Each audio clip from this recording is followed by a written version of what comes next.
Bedtime is so important for children for so many reasons. First and foremost, sometimes we forget how important sleep is for all of us, but particularly for our young children. Young children need 10, 11, sometimes 12 hours of sleep, depending on their age and depending on where they are in their growth at that time. So we need to ensure that they get to bed on time. The best way to do that is to ensure that you have a bedtime routine. It's a great time to reflect and think about the day. Reflection is important for the brain because it gets to relive what happened and strengthen those dendrites. So a bedtime routine is even more important than the mealtime routine.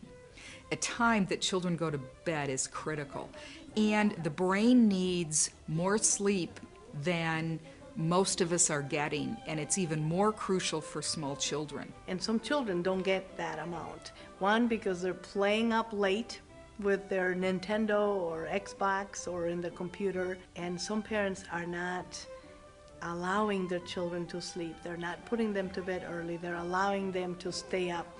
Roughhouse play at bedtime is activating, and that's not what we want to do, is activate the brain at that time. We want to bring it down, have a calm time. It will be important that the children not get exposed to a lot of TV, video games right before bed. So it's important that children are not staying up until 10 or 11 at night. And bedtime is one of those pieces that parents often struggle with because the child is tired and they're cranky and they're sleepy and they push back as far as I don't want to go to bed. Parents and children need to work together on that to come up with something that means bedtime. You cannot be running around wrestling on the floor or come flying back in from shopping and expect your young child to fall right asleep. The idea of a nutritious snack followed by the bath time that is part of that routine of calming down, not having the roughhouse play. You need to have some calming activities. For many children, that looks like taking a bath or a shower or whatever that nighttime routine looks like.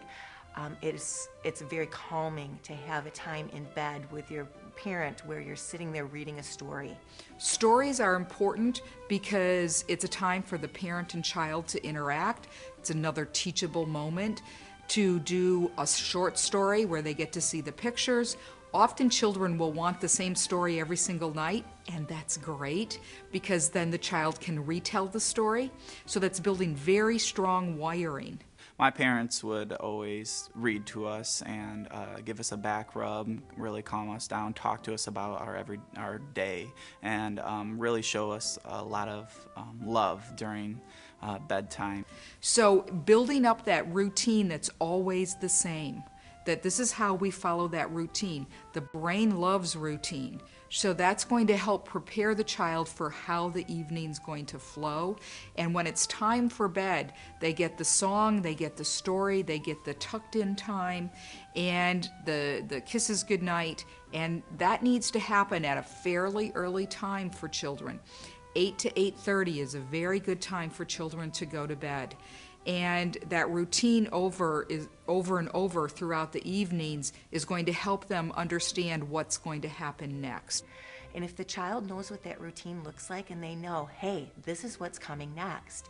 I know that I'm going to get on my pajamas. I know I'm going to brush my teeth. Then I know that I'm going to get in bed and we're going to have 2 stories. And then I know the lights are going out. And then it's time for me to fall asleep. I can tell if a kid comes to school not well rested, they're not able to listen well or pay attention, and they're just not themselves. Bedtime routine is important for school readiness because a rested child will learn better. By that, I mean they need a routine. They need to help them get ready and get enough sleep to be able to be ready for the next day in school.